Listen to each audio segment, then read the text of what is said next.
I'd like to call the meeting to order. If we could all stand for the Pledge of Allegiance. I pledge allegiance to the flag of the United States of America and to the republic for which it stands, one nation, under God, indivisible, with liberty and justice for all. Melissa, you can call the roll, please.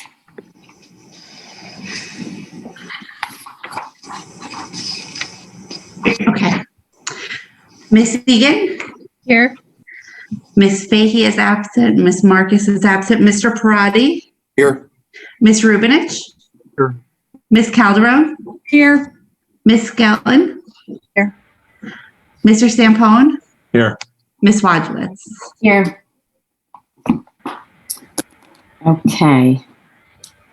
Notice of the May 24th, 2021 meeting of the Board of Education was emailed to the clerks of the boroughs of Essex Fells, North Caldwell, and Roseland, and to the Township of Fairfield and the editor of the Progress on January 7th, 2021, and the Star Ledger on the same day.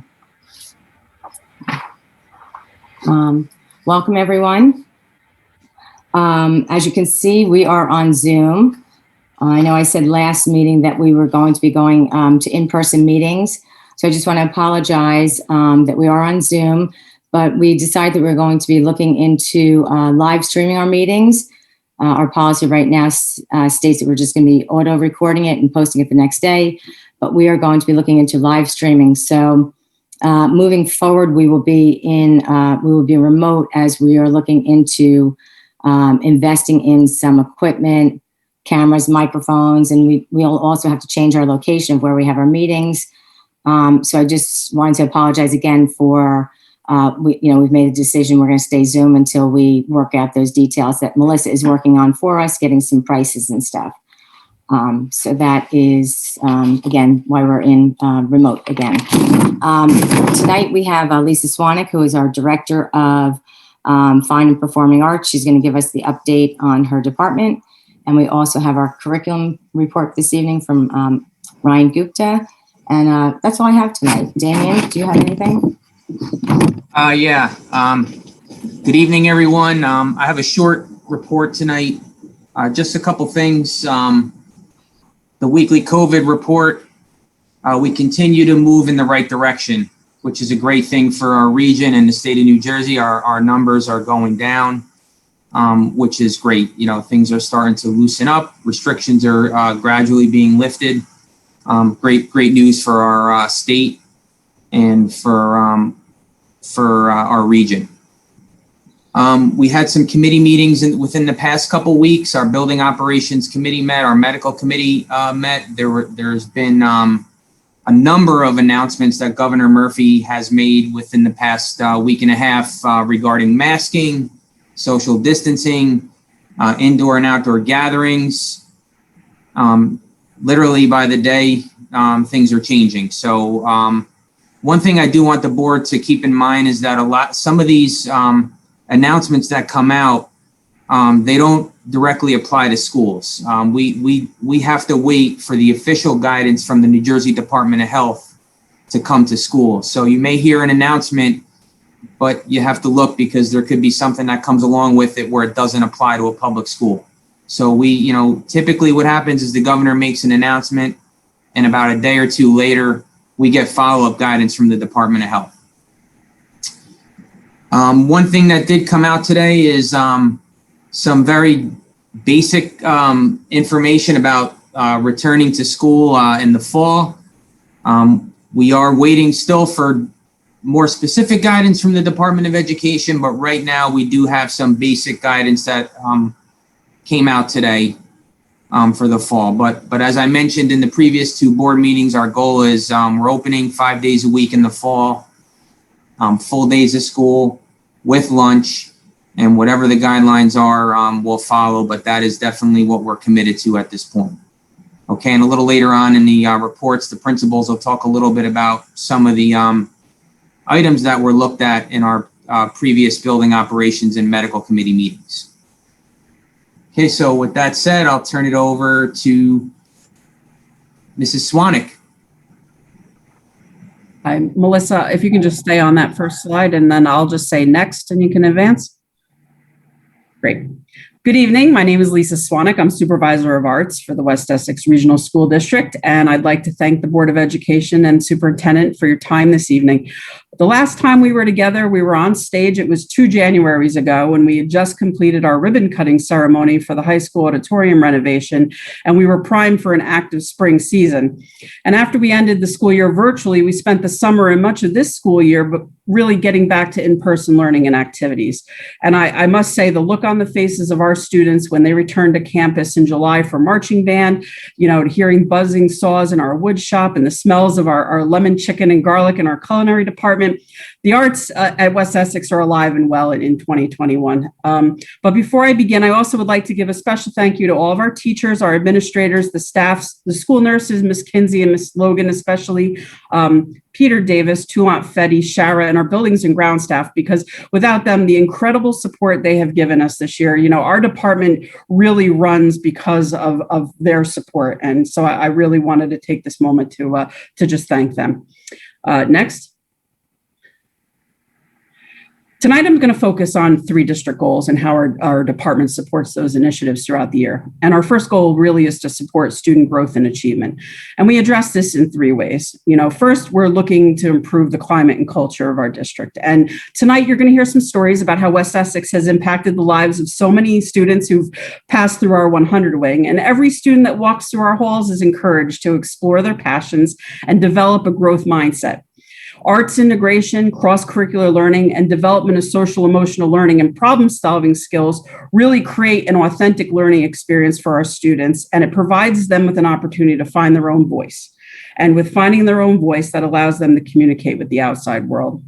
Our curricular and extracurricular programs also continue to support the work of our Multicultural Club, our Green Team, and our Sustainable Jersey for Schools initiative. And teachers and students participate in cross-curricular activities throughout the year to identify and focus on making the school community a better place to learn and grow. Next.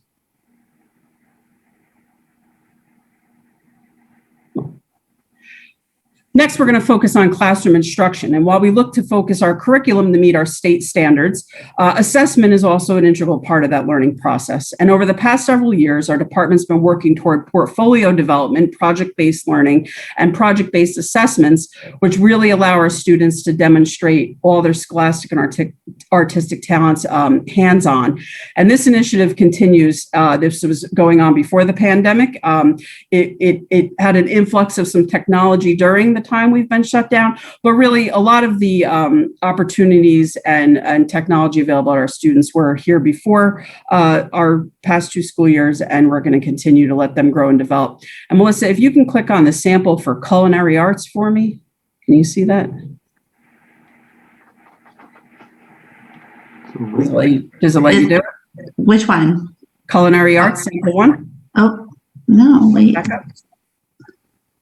Should be able to mouse over. This one? I can't see your mouse. Oh, here. Yeah, culinary. Yes. There you go.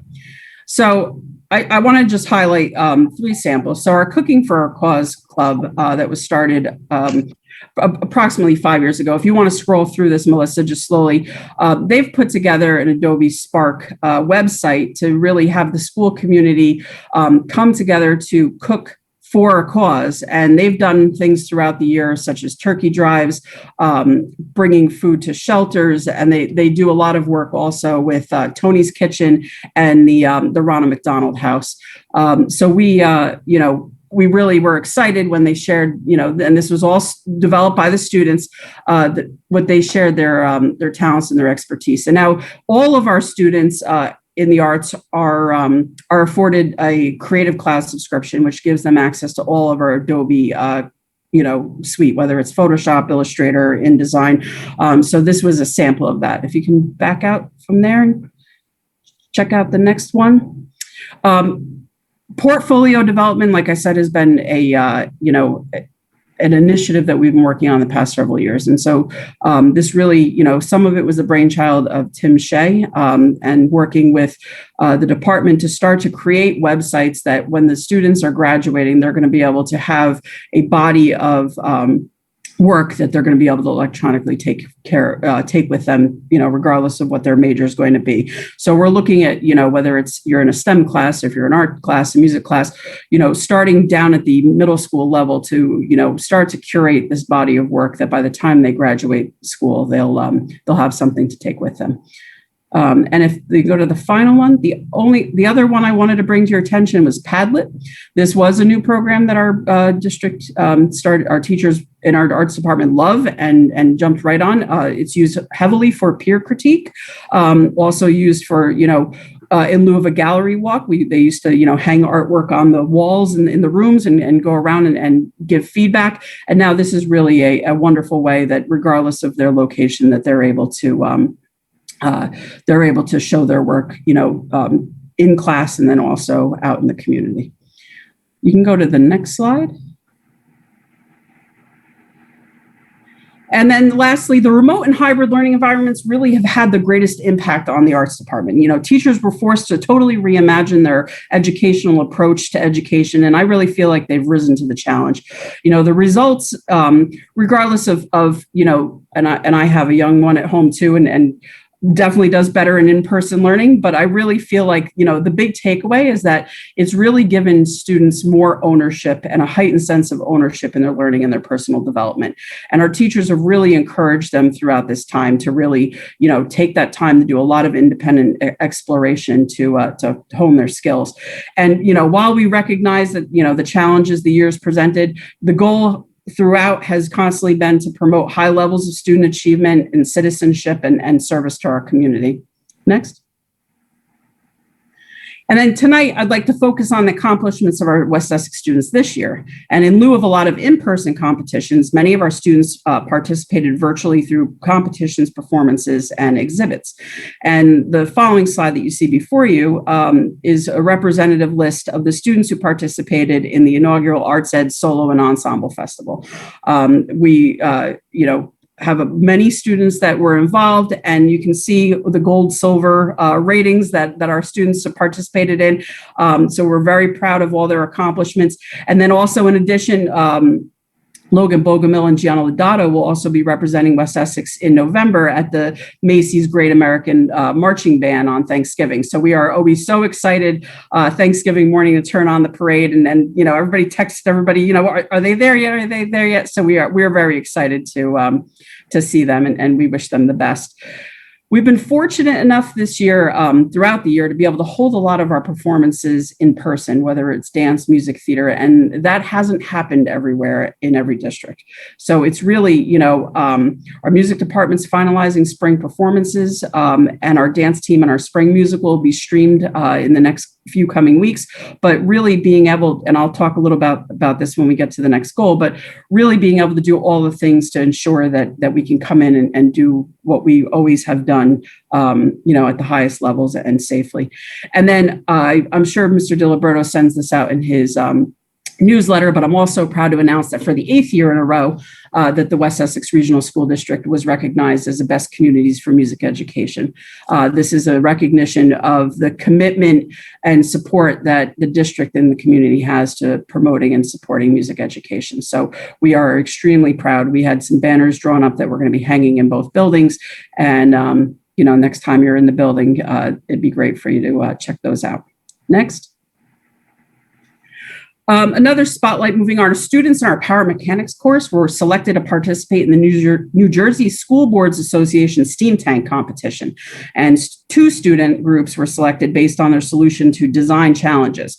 So you have the All Driver, which presented a proposal for a combination one-handed multifunction screwdriver and a multi-click pen, and that was made from sustainably located recycled materials. And also the All Solar group, which proposed creating solar panels and pathways and driveways. And both groups have, competed at the regional level now, and we are waiting for word about moving on to the next round. So we wish them, all the best luck and success. Next.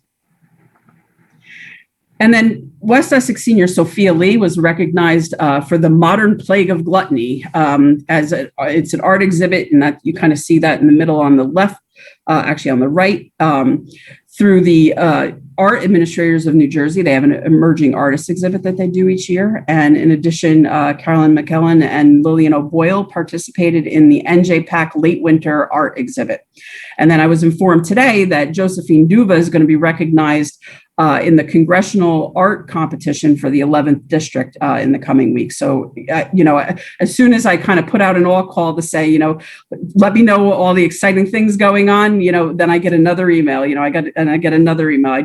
I got an email yesterday from a teacher that, because of a guest speaker that we had a couple years ago, they brought somebody in to do. Actually, Ms. Mateka brought in a guest speaker from someone who had been in the choir program previously, who is involved with Disney. And so because of that guest speaker coming in, another student went on to immediately apply and actually is accepted. So we'll get into a little bit more in a few slides, but the amount of alumni that really have, really gained tremendous amounts of experience and in our classrooms, is to be commended. Next. So the next goal is promoting the health and safety of students and staff. And we're going to do this in two ways. So physically, the music department, theater department, and dance department had unique challenges that some of the other classrooms didn't have. There was very specific guidelines that were given about social distancing and mask wearing in particular, the use of MERV 13 filters and bell covers, special instrument masks, musician masks, singers masks, and then other distancing guidelines that exceeded 6 feet, depending on which instrument was being played. So really, all the teachers and students are to be commended for their willingness, because really to go above and beyond to make sure that, they do what they needed to do to get back to performing was a paramount of importance. And the pictures you see there are some of the music classrooms that are we had to relocate our spaces, our classroom sizes. Most of our performing ensembles relocated to the auditoriums or utilized the tents outside, obviously weather permitting. Next. And then social emotional learning goes hand in hand with arts education. I mean, they're so inextricably linked that the state has determined that in aligning to the 2020 New Jersey Student Learning Standards, that social emotional learning is directly embedded. And there's a website, selarts.org, which actually takes and draws out the crosswalk and how the social emotional needs of students really are satisfied by the student learning standards. And it really, they thoughtfully and deliberately emphasize and encourage students to grow and develop their competencies in self-awareness, self-management, social awareness, relationship skills, decision making. And so those things are really, heavily embedded in all of the arts programs. Next.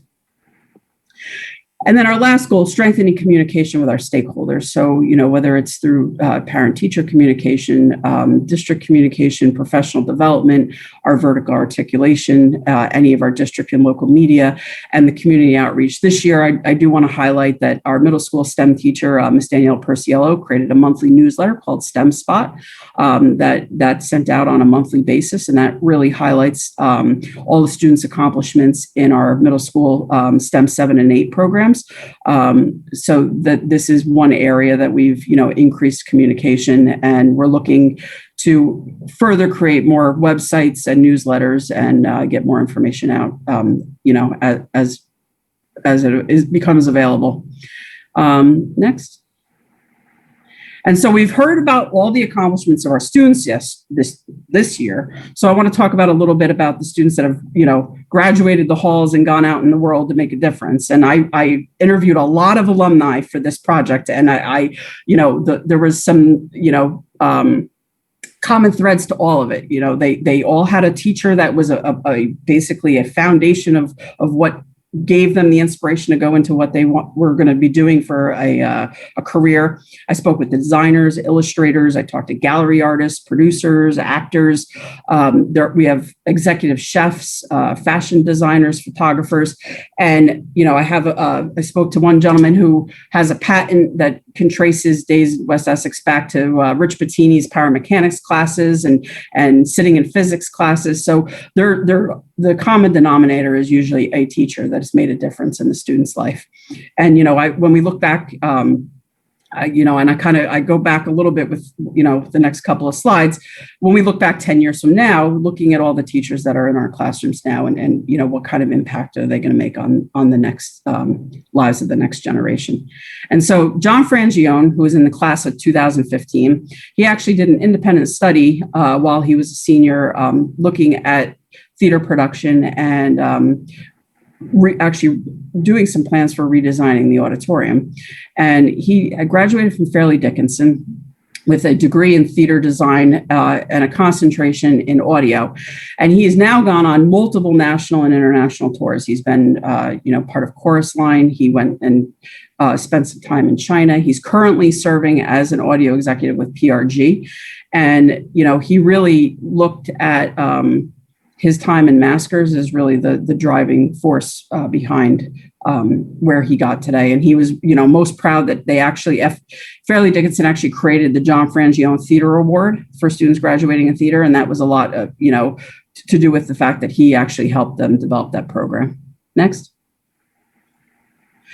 Michael Colavita, who was a former drum major for the West Essex Marching Knights. I spoke with him the other day. He's yet to find a musical experience that surpassed him being on the turf during chapter championships at West Essex. And, class of 14, he got his undergrad in neuroscience and music, and then went on to get 2 master's degrees and is currently the director of choral activities in Nashville. And, I'm going to start with him, but really when I started looking at all the alumni is usually there's a sibling, and usually there's a sibling that's doing just as much, if not more, as the next one. So you're going to see a couple siblings on my slides. Next. Greg Contaldi was also another class of 2014. He played football and baseball, but always wanted to do something in the arts. And he really, he thanks Ms. Rizzo, Ms. Sorrentino at the time, for really pushing him to, as a sophomore, try out for High School Musical. And, he founded, for those of you who remember, he founded the West Essex Film Festival with David Chase and received his bachelor's degree from the Tisch School of the Arts. Worked on the Dr. Oz show, and then is currently a producer for the Drew Barrymore show. And, his push or his takeaway was really that whatever he wanted to do, the school helped support him. And that, if he had a takeaway for students now, to take every opportunity, and if one doesn't exist, to create one. And I think we've seen that with this alumni. Next. Joey LaVarca, if anyone is familiar with him, he was class of 2013. He's been seen on 30 Rock, Jersey Boys on Broadway, 13 the musical, and also part of the Radio City Christmas Spectacular. The big thing with all of the alumni is that once you start talking to them, everyone has such an interesting story, and you find that, and I'll say this again at the end, the big takeaway is these are great resources for our school community to use, for guest speakers, for panelists, to really talk to, career exploration for all of our students. Next. So here's another sibling, Lauren Colavita, class of 2011, has spent the last 10 years in Scotland, and, had such a, diverse background, had spent time in Venice, Italy, as part of the Peggy Guggenheim installation, spent time at Christie's, Trumbull, multiple degrees. And really kind of, when she looked back, it was Eileen Dormer's art history class that really, was her inspiration to, find her passion. And then I think we have one more. Yeah, and then our last group that, I wanted to highlight today, Cash. There are 3 students that graduated in 2004. They are hailed from Roseland, and, I spoke to JP on the phone, and he really attributed his love and inspiration of music to barbecue down in Noecker. And, I think that every single one of the alumni I spoke to, I could go on. I mean, it was such a refreshing time to speak with all these folks, and really, the driving thing is they want to find a way to give back to West Essex. So with that, I want to thank you all. Next. I want to thank you all, and on behalf of the department and our staff and students, and I really feel like it's your support as a Board of Education and superintendent in the community that really make this happen, and we're excited to have a great next year. Thank you, Lisa. That's a great presentation. I find it so interesting with all the presentations where all the students have, where they've been, where they're going, and just all the, interesting things that they've done in their lives. And they're not even that old yet. They've just really kind of started out in their careers, but they're really doing such a fabulous job. So it's always fun to see where they're at, get the updates and where they are. So thank you so much for your presentation. I love the arts. Thanks for the presentation. Okay, so we'll move on to, I think it's Ryan's presentation. Yep, thanks, Mary. Great job, Ms. Swanek. Always envious of seeing all the kids that were blessed with artistic ability, because I absolutely was not. I saw a demo lesson in the woods class the other day with Mr. Diliberto and Mrs. Swanek, and I felt like taking notes because I was learning about different saws. So anything that goes on in her department, I'm always envious of it. Great job with that. I'm going to transition a little bit to something else we're actually very, very proud of, the summer reading list, which will be released about mid-June. On that list, we have about 30 choices for every single grade level. So I just wanted to go over some of the things that go into this list. Just a superb job by our two library media specialists, Catherine Spinella and Rosemary Rich. So I wanted to give them a shout out because they do an amazing job of providing our students with choices. But here are some of the things that go into the choices. Obviously, we want to account for a wide range of reading levels and abilities.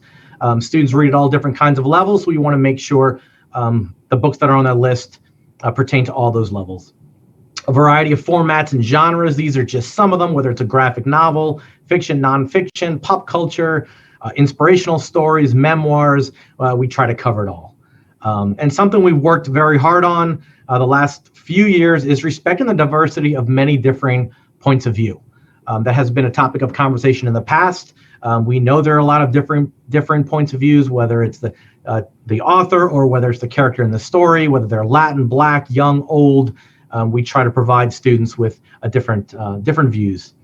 And something else, of course, when we do these selections, they have to be aligned to our district goals as well as our New Jersey student learning standards, any state mandates we have. So just to review a little bit, one of our district goals is to improve student climate and culture. So the librarians did a great job in adding books that represent some of the members that were not represented in the past. Again, it could be members of the LGBTQ community or minorities, whatever it is, we tried to push for more representation. And some of the things the state has emphasized in the new standards: diversity, equity, inclusion, tolerance, sexual orientation, race, gender, ethnicity, disabilities, religion, you name it. We want to make sure we represent all of those people. And last but not least, I don't know how many parents are on and watching, but we emphasize student choice. So if your child is really passionate about a topic or a book that's not on the summer reading list, they absolutely can still read that book. They just have to let their teacher know what book they're interested in. We want these kids to be reading. So some parents like their kids to read books with points of view that support their own personal views. Some parents like to promote books that oppose their views and have those tough conversations about the different viewpoints. So whatever the case, we want these kids to read. So we're going to promote that as much as we can. Next slide, Melissa. And we get, obviously, when we're trying to pick out books for these things, we do have a policy and regulation that stipulates what criteria we use. So these are some of the things that guide our decisions of what books make it into the list.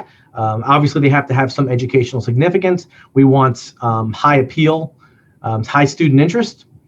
We look at the reputation and significance of the author and publisher, factually accurate, genuinely, does it have any genuine literary or artistic value, the validity, appropriateness of the material. And a big one, and we've gotten recommendations from parents, from teachers, even some from students. One of the keys is we look at professionally recognized reviewing sources. Do they have a review in a reviewing source? And some of the ones we use, I indicated here: School Library Journal, Kirkus Reviews are very popular, Common Sense Media, Book List, and some others. So the librarians look at these reviewing sources and read the reviews on there. So we don't just go to the best-selling list, New York Times. We don't do it by popularity. We do go to these recognized reviewing sources. And just again, kudos to our librarians. And I think every student is going to definitely find something on the reading list that they can enjoy and take their time and read through. And I do believe I think that's it. Next slide is I think that kicks it over to Dr. Dunleavy, if I'm not sure. Yes, thanks, Ryan. Yes, we'll move on. Thank you, Ryan, for that. Sure. Good evening, everyone. I hope everyone is doing well. I have been asked to share thoughts from the middle school on potentially shifting to a single cohort model. Mrs. Tamburi and I have met, pretty extensively to discuss our room capacity, vaccinations, and other considerations. I've also met with members of our counseling team so as to provide an assessment, not only through an academic lens, but also through the social emotional lens as well. In terms of room capacity, currently the middle school is operating under a 2-cohort model, which most of you know. We have 424 students opting for in-person instruction, which equates to 77% of our population. On average, a middle school classroom can accommodate approximately 18 to 20 students with 3 feet social distancing. Our estimates show that approximately 24 rooms will be unable to accommodate their classes at 3 feet distance. In other words, there's just more kids than there will be seats available. And just so we are on the same page, 24 rooms, with each room being assigned 8 periods, gives us a total of 192 classes over the 4-day rotation. The most problematic rooms are science classes that have built-in lab tables that are literally built to the floor, our cycle classes that have limitations with capacity and materials, and also in need of a larger workspace. Their desks are larger so that the kids can have a larger workspace, and our band and chorus rooms where 6 feet social distance is still required. Of the 24 rooms that I just mentioned, we could permanently relocate 2 of our world language and/or social studies rooms that typically have higher seat counts that would be over about 20 in a class. We could potentially relocate those and use 2 of our health rooms that are not occupied during the 4th marking period. Chorus typically likes to practice outside because, again, they are required to have the 6 feet distance. We would have to relocate them on rainy days or, potentially if it's too hot, into the auditorium, and they would share the auditorium with band. Obviously, both ensembles would not be able to practice at the same time, so one ensemble could practice while the other one could sit and just kind of watch or have a quiet study in the auditorium. The remaining 21 rooms or 168 classes would require students to attend class from an overflow location. The cafeteria would serve as the overflow room with approximately 25 students per period. Please keep in mind, it's obviously not the same 25 students. So every period of each day would require a different set of 20 to 25 students, potentially causing some confusion among the student body, especially as it pertains to our 7th graders. Additionally, although students enrolled in STEM and art can utilize an overflow room, most supplies cannot be transported, and certainly not equipment, especially in the STEM room. And for safety reasons, equipment can't be transported, so their work in the cafeteria would be limited. In terms of vaccinations, as many of you know, the Pfizer vaccine is now available for the 12 to 15-year-old age range. According to our nurse's office at the middle school, we believe, according to our records, about 4% of our middle school students have received their first vaccine. Considering that the vaccine requires 2 shots and a 3-week waiting period in between each shot, few, if any, middle school children will be considered fully vaccinated before the end of the year. It is possible, but it's not likely that there will be many. Additional considerations that I'd like to highlight. Number 1, the definition of a close contact has not changed. So a positive case could result in multiple students being quarantined. In other words, even though we are eligible to reduce to 3 feet distance, by doing so and not staying at 6 feet, we would have to quarantine if someone tested positive. So if someone in a room tested positive, each person on either side of them, front, back, right, and left, would likely have to quarantine, and that would be the case for their, for anyone that they sat next to during their school day.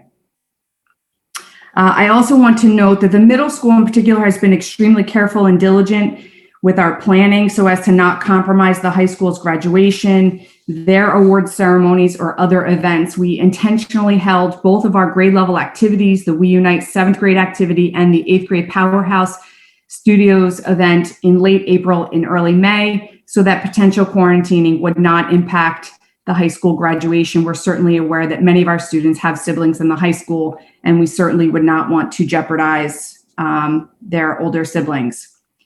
Many other considerations, many families have upcoming events such as Memorial Day gatherings, birthdays, and religious celebrations coming up in the near future. The middle school has had far fewer positive cases than the high school, but as many of you read in Mr. Macioci's recent correspondence, the middle school did just have a positive case last week that was due to a social gathering outside of school.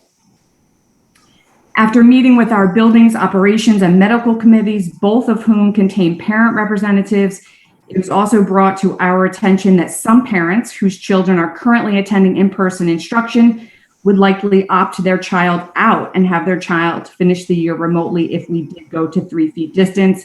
The rationale for some of these families is that they feel that many parents just don't want to jeopardize sporting events, extracurricular activities, or family events with less than 4 weeks left until the start of summer. Our counseling department in particular, as am I and Mrs. Tamburri, we're all concerned with the maturity level of our 7th graders in particular as they navigate a satellite room. I know that the high school had a satellite room, this overflow room. The middle school child is a different child and has different needs, and we certainly want to be cognizant of doing what's best for the middle school child. And a change during the week of June 1st would provide what I call a +7 days. So if you count the number, not including this week, if you count the number of instructional days and subtract virtual Wednesdays, that leaves you with 14 school days. And on a 2 cohort model, our students are already coming in on 7 of those days, so it would give them a +7. So making a change the week of June 1st gives our students 7 additional school days. In terms of a recommendation, considering the maturity level of our students, most especially our 7th graders, the administration and counseling team feels that an overflow room at the middle school is less than ideal. The 5 to 10 minutes that it will take to sort this out each period reduces our instructional time, and collectively we feel that the confusion caused by an overflow room, combined with the potential of losing students to remote learning, outweighs the benefits of 7+ instructional days. After consulting with my team and 2 district-wide committees, I feel that it is prudent to stay the course with our current 2 cohort model and allow the class of 21 and the class of 2021 and their family members to have the graduation ceremony they so deserve. The middle school is very excited to begin planning for next year, continue our planning for next year. 5 school days in person, no virtual Wednesday with lunch, and we're excited to continue that planning to really get our kids back in the building this fall. So that's all I have. Thank you for the opportunity to speak this evening. I'm going to turn it over to the high school at this time. Thank you, Dr. Dunleavy. I'm going to step in for Mr. DiLiberto this evening. He had a commitment that he was unable so he's unable to be here tonight. I want to thank Dr. Dunleavy and Mrs. Tamburri for really taking a close look at the single cohort analysis and really doing their due diligence on examining it from every angle. And to the board members, I hope that you can see based on the slide and the information that she presented that they did look into this very closely. And it did include our committees as well. But as Dr. Dunleavy mentioned, are inclusive of all of our stakeholders. So, I really appreciate that analysis, Dr. Dunleavy. Regarding the high school, Melissa, you can go to the next slide.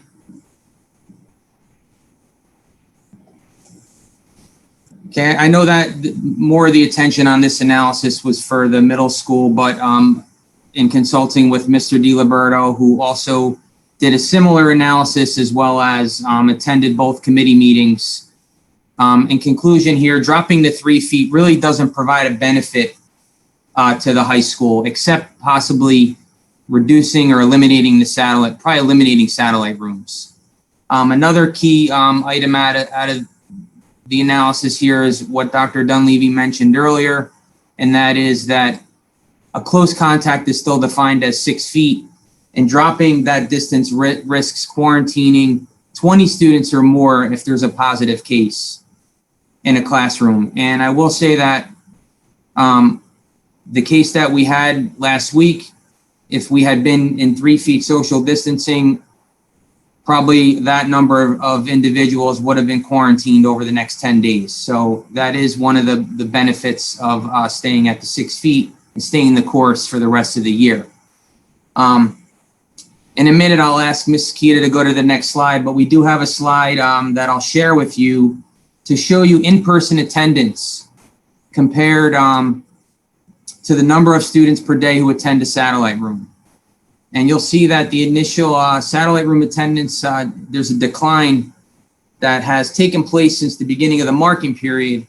Much of that is attributed to, we did add some extra desks in some classrooms where we were able to maintain 6 feet.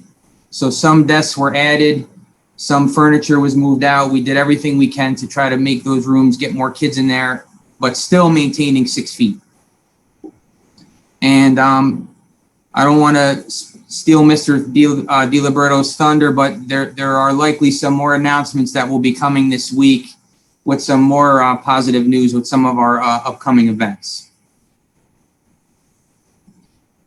So if you go to the next slide here, this slide is really, you can really get an idea of our average attendance. The cohort had over 600 students in it that signed up to come in. And you can see as the weeks moved on, that attendance has gone down. But then you can also see in red there the satellite room attendance, where we started at 322 kids in satellite rooms. And as of last week, we only have 69 students going into satellite rooms every day. So that's kind of a trend right there. That's pretty good visual there for you to see. So hopefully that gives you a little idea of what's going on in the high school. So I guess in conclusion, Mrs. Wojcicki, and to the members of the board, is that we're very pleased with where we're at right now. We're very pleased with the consistency that we've had. We've been open since October. We've moved through our model in a safe way. And we all feel as a group that we're in a great place right now, and that we want to, try to keep this momentum going as we get ready for a lot of our really important end of the year events, which we're very excited about. So that's all I have on that. Thank you, Damien, and thank you, Gina, for your updates. I know a lot of time and effort was spent on, especially the middle school, trying to figure out if it was feasible to get to get more kids in, and it's just a different space, that school. So I understand that it's difficult, especially with the science tables. They'd have to be removed, which is, for 7 days, when you put it into perspective, maybe isn't the right choice, and we move on with next year and getting all that settled. So thanks so much for that. Are there any comments from board members on any of the presentations so far tonight? No? No one? Okay.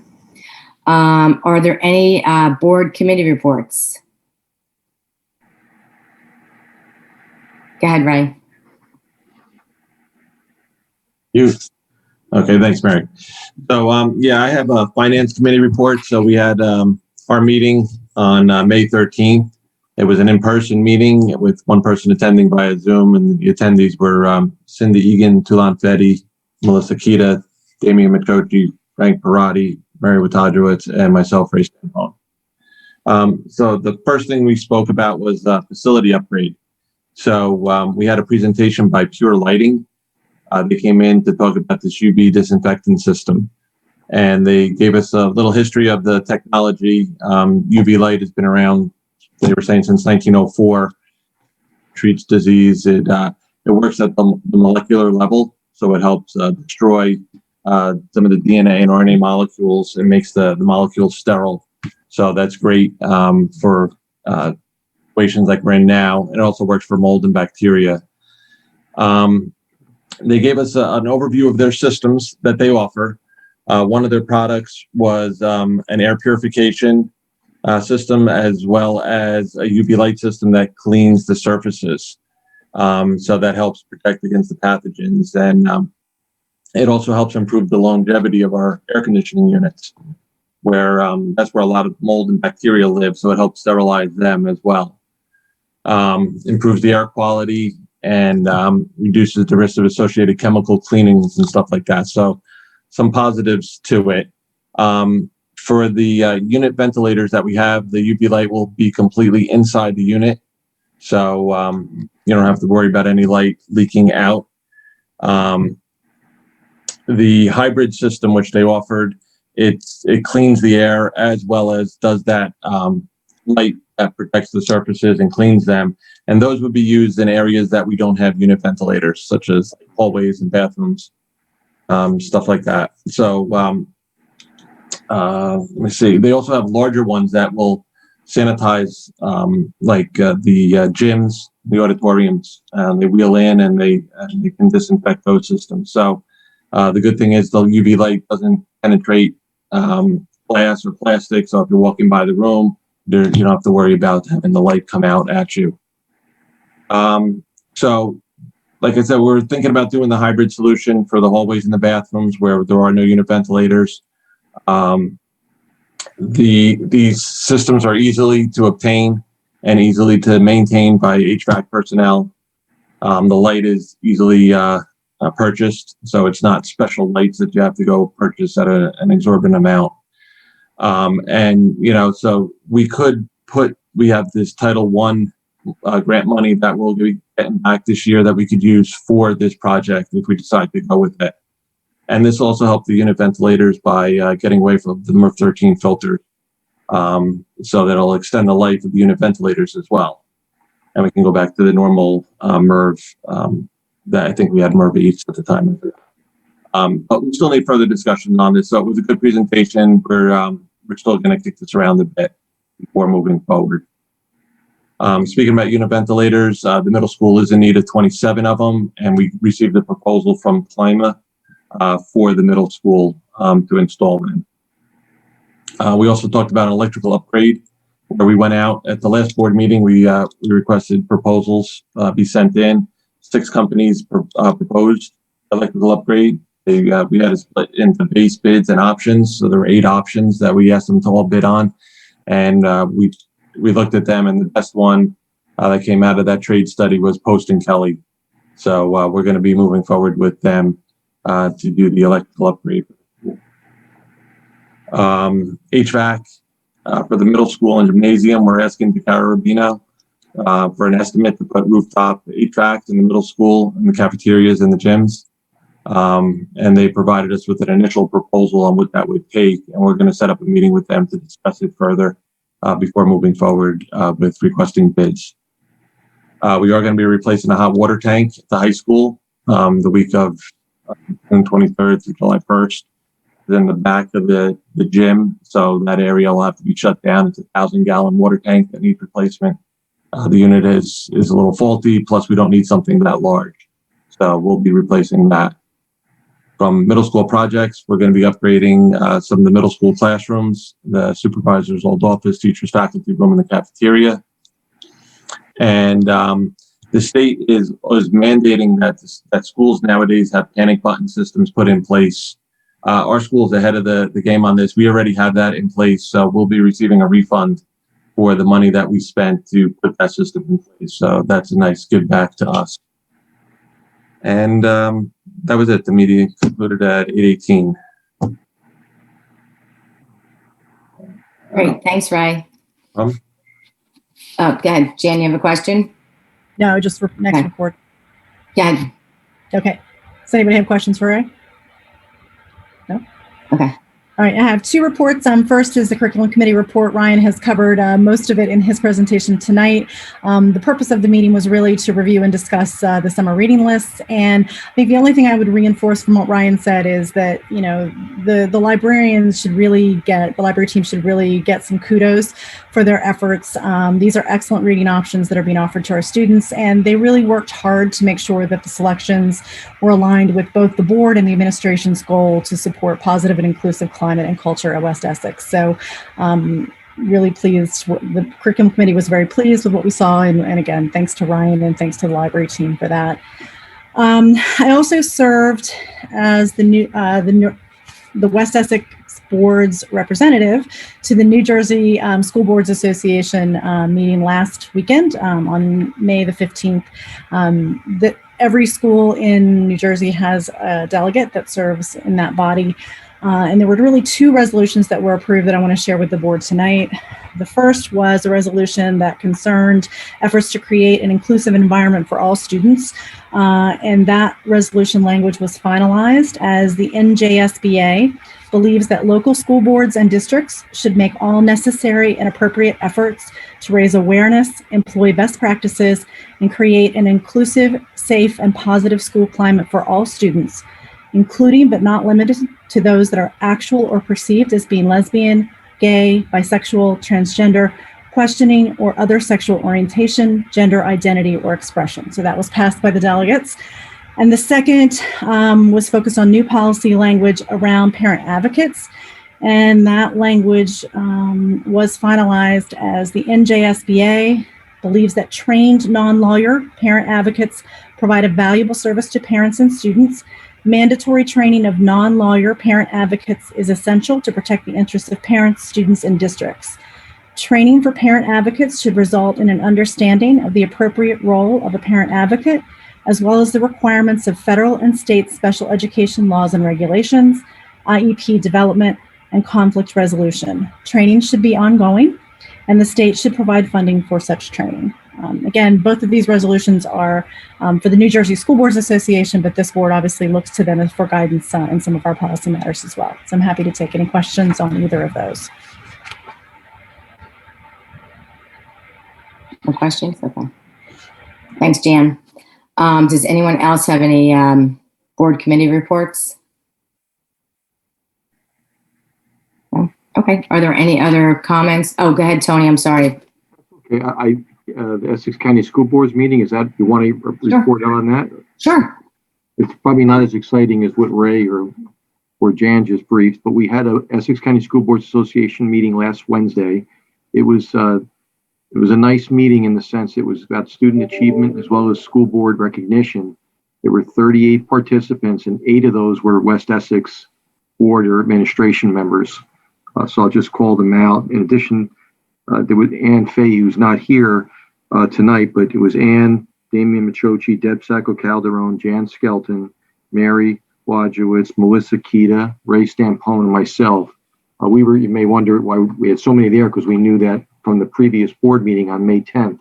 10 May, it was announced that our board was recognized as received our master board certification. And that last week's meeting was the formal presentation of that award, which was provided to Mary as our president. So that was a real nice thing. There was also student recognition, student achievement was there, and Ms. Swanick would have appreciated this. There were 4, what they did is they had a meeting and they broke up the meeting, and in between sections of the discussions, they had 4 presentations, video presentations, performances by districts in Essex County. It was really nice. There was no order. Actually, the order they went off in was East Side and Newark, Columbia High School, which is south of Orange, Maplewood, Belleville, and lastly, Livingston. It was real nice. It was a musical performance, and it was just comment. The last one was Livingston, and it was really neat. It was cited that this happened to be pre-COVID, and you could see the big difference. It was a massive, large group of students performing close together, no social distancing, and it just reminded us of how it used to be and how we look forward to those times again. It was just great performance for all 4 of the student districts that performed. As I said, there was also the Master Board Certification, the recognition by our board, and Charlene Peterson, who many of you may know have heard, she's the field service representative, and she cited the board in the efforts that this board's worked on for the last several years, her personal experiences, our commitment to training, commitment to working together, the fact that we have the board retreats, some of these are best practices not all boards do in the county or the state, but she called that out, which was real nice. Again, not too much more excitement. There was elections for the board for the new year, which was concluded. And lastly, they ended with the discussion. They touched on future meetings where they are planning, and they're hopeful that future meetings starting in the fall, there'll be some live meetings, because ever since COVID, we've had only virtual meetings. So that'll be nice to return to live when they determine that we can do that too. So that's it in a nutshell, and I appreciate the time to brief the board. Thanks, Tony. You're welcome. Does anyone else have any committee reports? Okay, I was going to ask about comments, but before we get to comments, I do want to just remind the board too. I know the board self-evaluation, I mentioned that at our last meeting, if everyone could take a look at that and do your board self-evaluation. And then I know the CSA evaluation is, that tool is up as well. So I know May and June are busy months to get those both done, but if you could, take a look and start to work on those, that'd be great. Are there any other comments from the board? I have one comment, Mary. Sure. I know that you said that we were going to be remote for the time being, but we discussed going back in public once all the mandates are lifted. So right now, we're going to wait for, Melissa is trying to get some information for us, so when we go back to, so the mandates are kind of being lifted, but what we're going to do is, once we get some information about live streaming our meetings, Zoom is not a long-term solution, so we're looking into getting cameras, some microphones. We will have to replace our meetings. We won't be going back to the library to live stream. We'll probably be doing that in the auditorium. So I know she's looking into some equipment that then, it would be like a long-term investment. So it's turning into a bigger project in the sense of, we were saying, plays could be live streamed if we went into the auditorium and got these cameras and the microphones. They could have concerts that could be live streamed.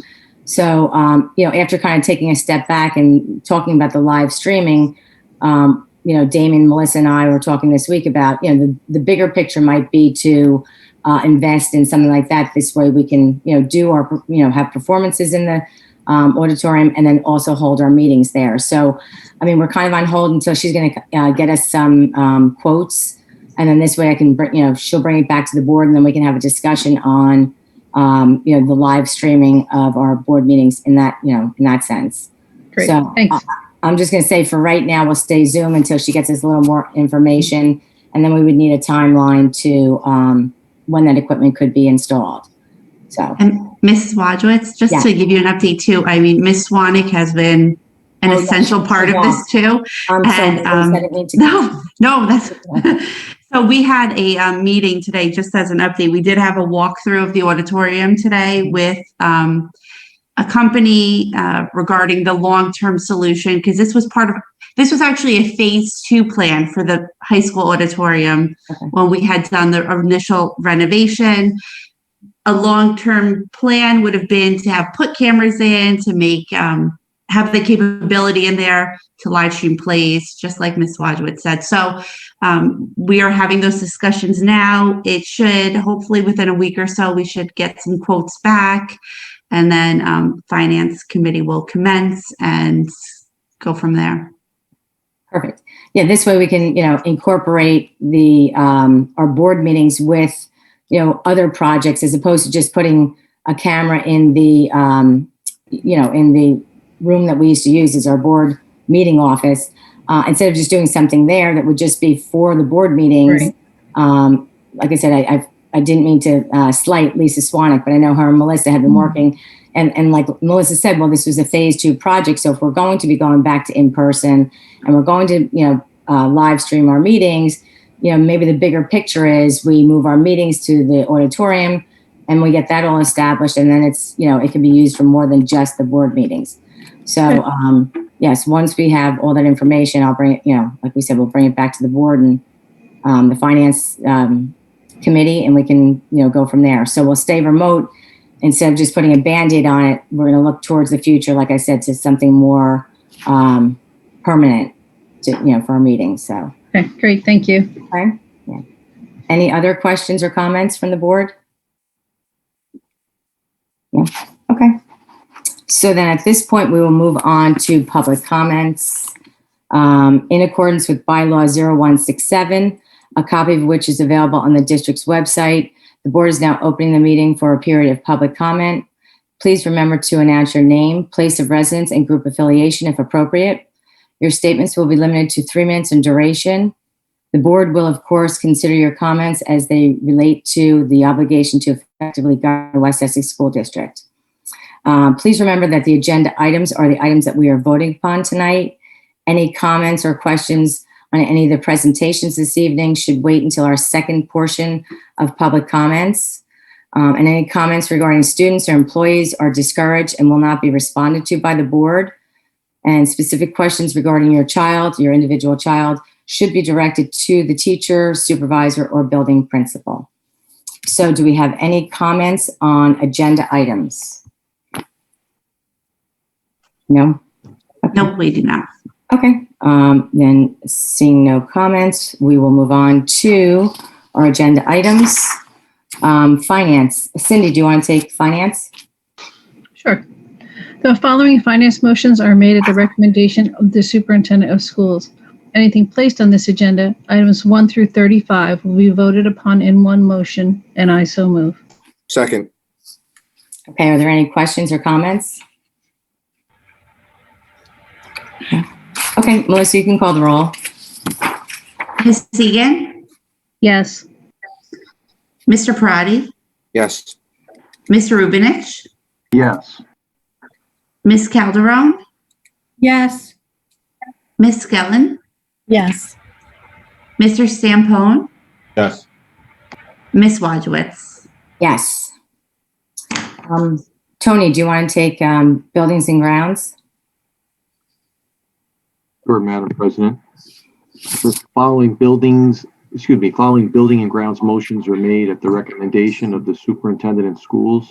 Anything placed on this agenda, items 1 and 2, will be voted upon in one motion, and I so move. Second. Are there any questions or comments? No? Okay. Melissa, you can call the roll. Ms. Egan, Yes. Mr. Parati, Melissa, on item 1, I will abstain, and for item 2, yes. Mr. Rubinich, Yes to both. Ms. Calderon, Yes. Ms. Skellen, Yes. Mr. Stampone, Yes. Ms. Wojcicki. Yes. Deb, do you want to take personnel? Sure. The following personnel motions are made at the recommendation of the superintendent of schools. Anything placed on this agenda, items 1 through 47, will be voted upon in one motion, and I so move. Second. Are there any questions or comments? Okay, Melissa, you can call the roll. Ms. Egan, Yes. Mr. Parati, Yes. Mr. Rubinich, Yes. Ms. Calderon, Yes. Ms. Skellen, Yes. Mr. Stampone, Yes. Ms. Wojcicki. Yes. Jan, do you want to take curriculum? Sure. The following curriculum special education motions are made at the recommendation of the superintendent of schools. Anything placed on this agenda, items 1 through 9, will be voted upon in one motion, and I so move. Second. Second. Are there any questions or comments? Okay, Melissa, you can call the roll. Ms. Egan, Yes.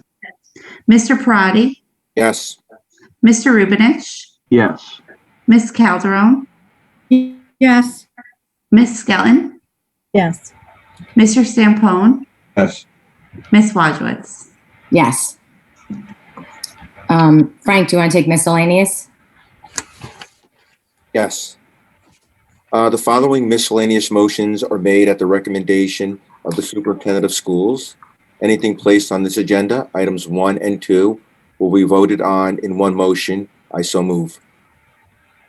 Second. Okay. Any questions or comments? Melissa, you can call the roll. Ms. Egan, Yes. Mr. Prati, Yes. Mr. Rubinich, Yes. Ms. Calderon, Yes. Ms. Skelton, Yes. Mr. Stampone, Yes. Ms. Wojcicki. Yes. Okay, moving on. At this time, I will open up the floor for public comments on non-agenda items. Please remember, all the things I said for the agenda items are still in place. So if we have any questions, Melissa, unmute them.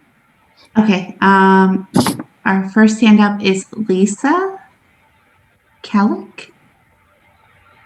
Hi, how are you? Good. Lisa Calic from North Caldwell. How are you doing? Good, how are you? Okay, so I'm not sure if this is the right forum for this question, but I'm interested to know if the high school has considered how grades are being reported as part of the college admissions process, given the pandemic and the impact that may have on grades for our current juniors, given that they've had a full year plus of, remote hybrid learning. I guess my concern would be that, given the pandemic, some kids were in school, some weren't, some part of the year, some chose to stay home all year. It just seems they weren't all on a level playing field. And I know different schools have different approaches for how they report the distribution of grades. And it just seems with the schooling from home, there's been some grade inflation in the past year, which has been great for those students who have seen their grades go up in this environment. But those whose grades have stayed the same or have struggled and seen a drop, would seemingly be further negatively impacted on the decile range. Thank you. Yeah. Again, I was going to say, thank you, Lisa. Ryan, is that something that you can answer, or should I direct Lisa to guidance? Guidance could probably go into more detail, but we did consider grades when the pandemic first started. We did consider other options. We did decide to stick with letter grades. We felt that was the fairest. How colleges are going to view GPAs and SAT scores since last March, I don't know. Your guess is as good as mine. Mrs. Hulse, our director of guides, might be able to provide you some more detail about how that's going, but you see colleges changing the way they're looking at incoming freshmen. So I don't think there's a right answer for this. Some school districts tried to go with the pass-fail model, then they reverted back to letter grades. So I don't have a great answer for you. All I can tell you is that we did consider other options, and we did feel that letter grades were the fairest. It may not be perfect, but we did feel as a district that we wanted to stick with letter grades. And I can appreciate that. So I understand. And I guess the only thing I would want to say, and I could take this up with guidance, is that I've looked at the different schools in our areas, the high schools. And I know at least one high school, I think Montclair High School, allows students to, on their school profile, they indicate that students have the option to not include their decile range on the transcript. And I guess that's where I'm wondering if they're, given the fact that I feel students in the middle deciles are, it just seems that I've looked at the last 4 years, and it seems like this past year, the decile middle ranges are much higher than they have been in the past. And I would expect that next year it's going to be worse. So I would like to know if that might be an option for students whose grades have stayed and now their deciles dropped in over past years. Maybe they could just not report it on the transcript. Lisa, I would suggest if you could get in touch with our director of guidance, Okay. Mrs. Holtz. I mean, she would be the one to know if they could, what they would do about the deciles. I mean, she would be the right person to talk to. Okay. Thank you very much. You're welcome. Okay, next is Carrie Serrani. Yes, Carrie Serrani. Thank you. From North Caldwell as well. Thank you. Good evening, and thank you for all the information tonight. And I apologize if my question was already covered and I missed it. I am aware of the fact that next year the middle school will be returning 5 days a week, full day, lunch. I'm aware of that. Just a quick question with regards to the format of the teaching. It's been noted from some students that they have difficulty hearing the teachers through the plexiglass. So, and I know that that's probably going to remain intact. So I'm just wondering if microphones are going to be purchased for the teachers, or if the Chromebooks will still be utilized with the earpods, with their earphones to be able to hear the teachers. I'm wondering if that was considered for next year. Either Damien or Gina, do you have any? Damien, do you have any idea? I mean, I think probably some of the challenges this year were that we had kids at home, kids in the classroom. I think next year, from what we're hearing, there will not be a remote option. So I think it'll be a little bit different with the way the sound is in the classroom. But we at the moment we do not have plans to purchase microphones for classrooms. But I do think that the fact that we won't have kids at home and kids in school on Chromebooks glued kind of in front of that screen, it should make a difference for next year. Okay, excellent. So thank you. So it's definitely within the plan that Chromebooks will be used as an assistance and not a full tool within the classroom setting. That's what I'm hearing. Yeah, it'll be like the previous year where they use the Chromebooks as needed, but they won't be required to be used the entire time because we won't have that component of having remote learners. Okay, thank you. Okay, next up is Mary Toledo. Hi, everyone. Hi, Mary. Hi. So I just have a quick question regarding travel quarantine. I appreciate all the information about, we're so close to the end and so close to being able to enjoy all of our end of year activities. And having a junior and a senior, I'm very excited that they're both going to be able to participate in everything. But with some travel season coming up, with the long Memorial Day weekend, I understand, I'm not sure where the high school stands on travel quarantine, but I learned upsettingly today that the elementary schools, and the reason I bring that up is because of siblings that there may be in elementary schools, have done away with following the CDC's guidelines for 7-day quarantine for unvaccinated individuals after they return home from domestic travel. So I'm just wondering where the high school stands on that, since the majority of the kids have not yet been able to get their vaccines. How will that work for high school? I can take that one, Mary. Okay, sure. So how are you, Mrs. Colito? I'm doing well. How are you? Thank you, Mr. I'm Machucci. good. So we actually had a medical committee meeting on May 18th, and the travel quarantine issue was on the agenda. And I'll be sending out an email this week. And basically what we've been told by the Department of Health is that unvaccinated individuals will have to quarantine for 10 days without a test. If you want to get a PCR test between days 5 and 7, you can get a PCR test and test out of the travel quarantine and return to school on day 8. Right. That's terrific. I'm glad to hear that, just because the elementary schools seem to be in all sorts of disarray in what they were going to follow. And as administrator of a very different end of the learning agenda in early childhood, that's exactly what we're following.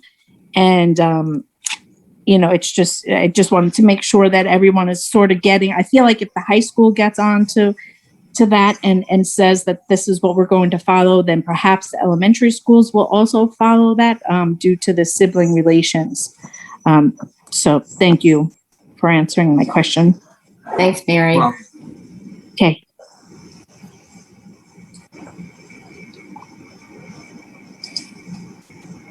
That is all I have for hands. Great. Okay. Then can I have a motion to adjourn? So moved. Thank you, James. Excellent. Okay. Thank you, Deb. Do you want to read us out? Sure. There being no further business before this Board of Education, be it resolved that this public meeting be adjourned at 8:50 p.m. So moved. Second. Great. Excellent. Everyone have a good night. Thank you. Good night, everyone. Thank you. Good night, everyone. Thank you. Good night, everybody. Have a good Memorial Day Oh, happy weekend. Memorial Day. Yes, Good night, everyone. everyone. Safe and healthy. Yes.